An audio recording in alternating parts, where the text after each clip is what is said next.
जय हिंद।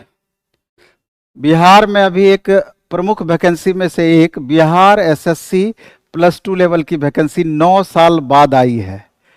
और जिस तरीके से बिहार एसएससी ग्रेजुएट लेवल को मिनी आईएएस बोला जाता है, उसके खासियत की वजह से उसी तरीके से बिहार एसएससी +2 लेवल में भी एक से एक बेहतर पोस्ट इसमें है। बिहार सरकार के अलग अलग विभाग के अंतर्गत जितने भी उसमें लोअर डिविजनल क्लर्क के पोस्ट हैं, लगभग सारे विभाग के पोस्ट यहाँ पर सम्मिलित हैं, जिसमें 2 मुख्य पोस्ट इसमें प्रमुख है, पंचायत सचिव और राजस्व कर्मचारी। बाकी अलग अलग एलडीसी लेवल के पोस्ट हैं, कुछ लेवल 4 के भी पोस्ट हैं और बाकी लेवल 3 के भी पोस्ट हैं। तो निश्चित रूप से इतने दिनों के बाद जो ये वैकेंसी आई है, तो कम से कम 18 से 20 लाख स्टूडेंट इसमें फॉर्म भर सकते हैं। तो आपको ये बातें भी समझ में आएगी कि जब इतनी अधिक संख्या में फॉर्म स्टूडेंट भरेंगे तो निश्चित रूप से इसके कट ऑफ पर प्रभाव पड़ेगा। तो स्वाभाविक है कि कट ऑफ पर प्रभाव इसका पड़ेगा। और सबसे पहले तो आपको ये एक बात हम बता देना चाहते हैं, जिस संदर्भ में ये वीडियो है, कि हमेशा से देखा गया है कि बिहार एसएससी पिछली बार भी +2 लेवल की जो वैकेंसी आई थी, तो डॉक्यूमेंट्स से रिलेटेड प्रॉब्लम एक इसमें मेजर प्रॉब्लम माना जाता है। क्योंकि अगर थोड़ा भी डॉक्यूमेंटेशन में आपका गलती हुआ तो सारा मेहनत आपका बेकार हो जाता है। और इसमें बहुत ध्यान देने वाली बात होती है, क्योंकि इसमें कई तरह के डॉक्यूमेंट्स मांगे जाते हैं, कई तरीके के प्रमाण पत्र की जरूरत होती है, वांछनीय योग्यता जो आप देते हैं तो उसका क्या कंडीशन होता है, वगैरह वगैरह। तो इस वीडियो में हम चाहते हैं कि शुरू से लेकर अंत तक आपको देखना है, एक एक डॉक्यूमेंट्स जो आपको जरूरत होगी, हर डॉक्यूमेंट्स पर हम चर्चा करेंगे। साथ में आपके क्वालिफिकेशन के अकॉर्डिंग और क्या चीज की जरूरत है, एनसीएल की जरूरत है या जाति प्रमाण की जरूरत है या संबंधित प्रमाण पत्र जो भी है, वो 100% इसमें डिस्कशन होगा। आपको लास्ट तक इस वीडियो को देखना है। और इसके परे भी हम चर्चा करेंगे थोड़ा सा कि आपके सिलेबस और तैयारी की रणनीति और बैचेज वगैरह के बारे में भी लास्ट में थोड़ा सा चर्चा करेंगे। लेकिन उसके पहले डॉक्यूमेंट्स के बारे में बताने से पहले एक चंद सेकेंड का आपसे समय लेकर के ये बता देना चाहते हैं कि प्लेटफॉर्म बाय नवीन कुमार सिंह ऐप पर टोटल 150 क्वेश्चन का आपका सिलेबस मात्र 199 रुपये में सब सब्जेक्ट के अलग अलग एक्सपर्ट टीचर के द्वारा दिया गया है। एक दिन हमारा इंट्रोडक्शन हुआ है, लेकिन इस मंडे से मॉर्निंग में 11 बजे से 3 बजे तक आपका बैच प्रारंभ हो जाएगा। ऑनलाइन में मात्र 199 रुपया इसका बैच का फी है। इससे कम फीस संभव ही नहीं है। 10 सब्जेक्ट से ज्यादा आपको पढ़ाई इसमें होना है। और ऑफलाइन मोड में हमारा 2 सेंटर, एक भिखना पहाड़ी सैदपुर मोड़ प्लेटफॉर्म बाय नवीन कुमार सिंह, दूसरा खान सर के कैंपस में हमारा नया ऑफिस जो खुला है, नया सेंटर जो खुला है, दोनों जगह मात्र 999 रुपया फी ऑफलाइन मोड में लगेगा। तो जो भी स्टूडेंट अगर चाहें तो बैच को कंटिन्यू कर सकते हैं। इसके अलावा सप्ताह में 2 दिन टेस्ट हमारा ऑनलाइन और ऑफलाइन मोड में प्रत्येक शनिवार और रविवार को 11 बजे से 1 बजे टेस्ट और 1:30 बजे से उसका डिस्कशन हो जाया करेगा। और ऑनलाइन में फी मात्र 50 रुपये 10 टेस्ट का लगेगा और ऑफलाइन में आपका फी 20 रुपया पर टेस्ट या 400 रुपये में आपका 20 टेस्ट का प्रावधान किया गया है। चलिए हम मेन चीज पर अभी आते हैं, जिसके संबंध के में जिस रिगार्डिंग ये वीडियो हम बना रहे हैं, डॉक्यूमेंट्स रिगार्डिंग। आप देख रहे हैं कि आवश्यक प्रमाण पत्र या डॉक्यूमेंट्स इसमें क्या क्या लगना है, आवश्यक प्रमाण पत्र या डॉक्यूमेंट्स, उससे रिलेटेड इसमें चर्चाएं हैं। तो चलिए हम आते हैं आपके काम की बातों पर। आप देख रहे हैं कि इसमें 3 तरह के डॉक्यूमेंट्स की बात की गई है, 3 तरह की योग्यता की बात कही गई है, कि जैसे एक शैक्षणिक प्रमाण पत्र की बात कही गई है, तकनीकी प्रमाण पत्र की बात कही गई है और वांछनीय योग्यता से संबंधित प्रमाण पत्र की बात कही गई है। तो इसमें हम आगे चलते हैं, अब एक एक डॉक्यूमेंट्स पर चर्चा करते हैं। आप देख रहे हैं कि प्रमाण पत्र में सबसे पहला जो हमने नाम लिखा है, 10th का सर्टिफिकेट और 12th का सर्टिफिकेट। 10th का सर्टिफिकेट आप देखे होंगे कि जब आप एग्जाम देते हैं तो उसके 1 साल 1.5 साल के बाद उसका ओरिजिनल सर्टिफिकेट या मूल प्रमाण पत्र आपका आ जाता है। स्कूल में या कॉलेज में, तो उस मूल प्रमाण पत्र की आपको जरूरत पड़ेगी 10th या 12th का। इसके बाद अंक पत्र के मामले में देखिए 12th का मार्कशीट या अंक पत्र का आपको जरूरत पड़ेगा। तो ये सारा डॉक्यूमेंटेशन आपका क्लियर होना चाहिए। इसके बाद एनसीएल का मतलब होता है कि नॉन क्रीमी सर्टिफिकेट, और इसमें अगर आपका एनुअली इनकम आपके परिवार का अगर 8 लाख से कम का इनकम है, तो ओबीसी के केस में, ओबीसी का मतलब हो गया कि BC1 BC2, और इसका मतलब हो गया कि पिछड़ी जाति या अत्यंत पिछड़ी के जाति के केस में आपको एनसीएल यानी कि नॉन क्रीमी लेयर सर्टिफिकेट बनाना होता है। पहले हम चर्चा आपको कर देना चाहते हैं कि ये जो नॉन क्रीमी लेयर सर्टिफिकेट बनेगा, ये लास्ट डेट जब आपका फॉर्म भरने का है, जो लास्ट डेट उससे 1 साल के अंदर का होना चाहिए। लास्ट डेट के 1 साल के अंदर। ऐसा नहीं है कि हम पहले सर्टिफिकेट बना लिए हैं, 1 साल से पहले का भी अगर सर्टिफिकेट है तो वो आपका यहां पर नहीं चलना है। और इस मामले में बिहार एसएससी +2 लेवल की जो कंडक्टिंग एजेंसी है, जो एग्जाम आपका कंडक्ट करेंगी, बहुत स्ट्रिक्ट होता है। पिछली बार भी बहुत सारे बच्चों को एनसीएल को लेकर के प्रॉब्लम हुआ है। तो 1 साल के अंदर का फॉर्म भरने के लास्ट डेट से जस्ट पहले का आपका होना चाहिए। कैसे बनाना है एनसीएल?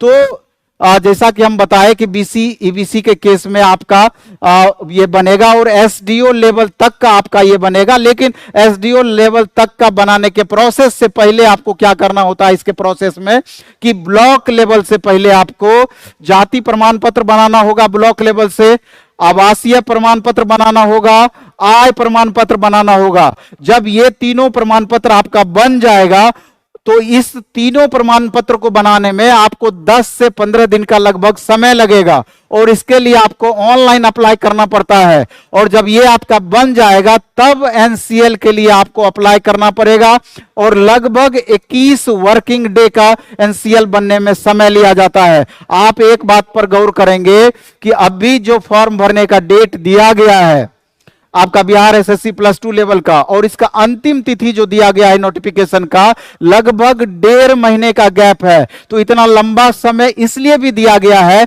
कि इस बीच में जो आपका संबंधित डॉक्यूमेंट्स है उसको पूरा करने में आपको समय लगेगा। एनसीएल ही बनाना है तो 1 महीना का टाइम लगभग आपको लग सकता है, इस कारण से भी इतना लंबा डेट दिया गया है। तो हम यही बताना चाह रहे थे, इसका सारा प्रोसेस पर हम चर्चा कर दिए। और इसके आगे हम एक और मुख्य बात है कि महिला उम्मीदवार को, अगर जो इसमें गर्ल्स कैंडिडेट हैं, वैसे भी बिहार में 35% का आपके साथ रिजर्वेशन होता है, और अदर स्टेट के महिलाओं को रिजर्वेशन का लाभ इसमें नहीं मिल पाता है। तो अदर स्टेट के भी बच्चे फॉर्म भर सकते हैं, लेकिन उसमें जनरल कैटेगरी में जितनी वैकेंसीज है वो बच्चे उसी पर फाइट करेंगे। तो बिहार के संदर्भ में महिला उम्मीदवार को अगर एनसीएल बनाना है तो उनके पिता के नाम के आधार पर बनाना होगा, ना कि पति के नाम के आधार पर, क्योंकि जाति पिता के नाम से ही आपका क्लियर होता है।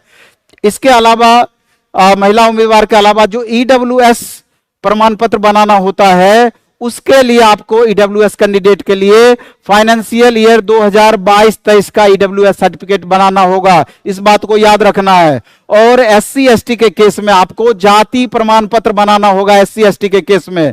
और इसके अलावा स्वतंत्रता सेनानी के अगर आप पोता है, पोती हैं, नाती हैं, नतनी हैं, तो उस स्थिति में डीएम लेवल तक का आपको सर्टिफिकेट बनाना होता है। इसके अलावा जो विकलांग कैटेगरी के कैंडिडेट हैं उनको दिव्यांगता प्रमाण पत्र देना होता है।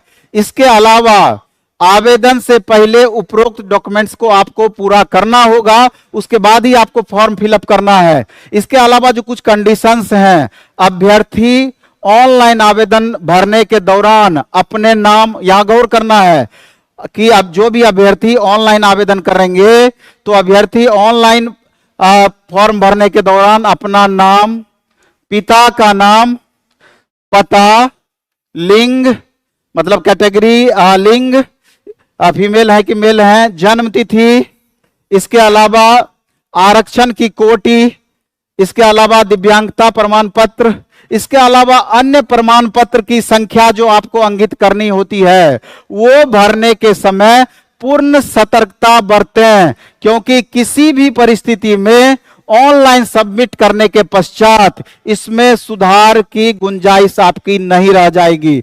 इसलिए करके जब भी आप ऑनलाइन फॉर्म भरें, खुद से भरें, साइबर कैफे की मदद से भरें, तो जब फाइनल सबमिट आप करें तो उसके पहले 1 बार 2 बार 3 बार आप जरूर एक एक चीज आप देख लें कि क्या आपने सारा इंफॉर्मेशन सही दिया है कि नहीं। क्योंकि किसी भी तरीके से अगर गलत हो जाता है तो बाद में चल करके उसमें सुधार की गुंजाइश नहीं बचेगी। आपका लाख परफॉर्मेंस बेहतर हो जाए, आपको पछताने के सिवा दूसरा कोई भी ऑप्शन उस परिस्थिति में नहीं मिलेगा। इसके अलावा नोट दे करके एक चीज हम लिखे हैं कि योग्यता संबंधी प्रमाण पत्र वही मान्य होगा जिनका उल्लेख ऑनलाइन आवेदन में आपने किया है। इसके अलावा वांछित प्रमाण पत्र सत्यापन के समय प्रस्तुत करना पड़ेगा। जो भी आपने वांछित प्रमाण पत्र इसमें आपने इंगित किया है, जब वेरिफिकेशन इसका होगा तो उसको प्रस्तुत करना पड़ेगा। और मूल प्रमाण पत्र काउंसलिंग के समय नहीं प्रस्तुत करने पर आपकी उम्मीदवारी रद्द हो सकती है। इस बात को एकदम गौर करना है। इसके अलावा आप देख रहे हैं तकनीकी प्रमाण पत्र या योग्यता संबंधी प्रमाण पत्र। तकनीकी प्रमाण पत्र या योग्यता संबंधी प्रमाण पत्र में आपका जो बात किया गया है, जैसे कंप्यूटर सर्टिफिकेट, इसमें बहुत सारा ऐसा पोस्ट है। अगर आपके पास कंप्यूटर सर्टिफिकेट है 6 महीने अथवा साल भर का, अगर आपके पास में टाइपिंग सर्टिफिकेट है हिंदी अथवा इंग्लिश का, तो आप सारे पोस्ट को भर पाएंगे, नहीं तो कुछ सेलेक्टिव पोस्ट आपका छूट सकता है। इसमें एक चीज हम लिखे हैं कि सर्टिफिकेट अस्थाई इंस्टीट्यूट से मान्यता प्राप्त होना चाहिए और इसकी ऑथेंटिसिटी के लिए आपको नेट पर भी चेक कर लेना चाहिए। क्योंकि अगर आप इसका ऑथेंटिसिटी चेक नहीं करेंगे, अगर कोर्स से रिलेटेड ऑथेंटिसिटी जहां से आप सर्टिफिकेट लिए हैं नहीं चेक करेंगे, तो अभी क्या होता है कि बहुत सारे इंस्टीट्यूशन इस तरह के हैं कि अभी दुकान खोल करके बैठ जाएंगे और आप सर्टिफिकेट वहां से ले लेंगे और बाद में पता चलेगा कि वेरिफिकेशन के समय में उस इंस्टीट्यूट का कोई नामो निशान नहीं है और उस समय आपको भारी परेशानी झेलना पड़ सकता है। इसलिए ठोक बजा करके सर्टिफिकेट लें। और ये जो सर्टिफिकेट होगा आपको जब इसका फॉर्म निकला हुआ है तो इससे पहले का होना चाहिए, इस बात पर आपको गौर करना चाहिए। और जो सर्टिफिकेट लेते हैं उसके रिगार्डिंग आपको नॉलेज भी होना चाहिए, नहीं तो खाली आप सर्टिफिकेट ले लेंगे, जब आपका फाइनल सिलेक्शन हो जाएगा तो कई बार देखा गया है कि लास्ट मोमेंट में अगर जैसे आप कंप्यूटर का डिग्री सबमिट किए हैं तो उससे रिलेटेड क्वेश्चन भी आपका पूछ सकता है। वैसे भी आपको जो वर्क करना होता है, अगर टाइपिंग वाले पोस्ट पे सिलेक्शन हुआ है तो उसी से रिलेटेड वर्क करना होगा, बाद में भी चल करके आपको परेशानी हो सकती है। तो इसलिए करके उसके बारे में नॉलेज आपको होना ही चाहिए। तो जिस परिस्थिति में जिस हिसाब से आप कोर्स का स्टडी करेंगे उसी तरीके से 1 से 1.5 घंटे का डेली समय निकाल करके अगर आप रेगुलर बेसिस पे टाइपिंग अगर आप हिंदी और इंग्लिश दोनों का सीख लेते हैं तो भविष्य में दूसरे एग्जाम के लिए भी आपको दिक्कत नहीं रह जाएगी और इस एग्जाम में तो निश्चित रूप से दिक्कत नहीं होगा। और सबसे मूल बात हम आपको बता देना चाहते हैं कि जिस तरीके से बिहार में जो भी वैकेंसी आ रही है, इतनी जल्दी एग्जाम क्लियर कर रही है, इतनी जल्दी एग्जाम ले रही है, उम्मीद है कि बिहार एसएससी का भी एग्जाम निश्चित रूप से जनवरी में होने की आपकी संभावना है। इसलिए बहुत ज्यादा आपको समय नहीं मिलेगा और जितनी भी डॉक्यूमेंट्स की हम चर्चा किए हैं, चूंकि ये डॉक्यूमेंट से रिलेटेड वीडियो है तो एक एक डॉक्यूमेंट्स पर आप गौर करके आप फॉर्म भरने से पहले तैयार कर लें और डॉक्यूमेंट्स आप अपना बेहतर करके रखें, जिससे कि फॉर्म भरने में कोई भी आपको कठिनाई नहीं हो। बाकी आप खूब अच्छे से मेहनत कीजिए, लगातार मेहनत कीजिए। एक अच्छी अपॉर्चुनिटी आपके पास आई है, इसका निश्चय ही लाभ उठाने का प्रयास कीजिए। धन्यवाद।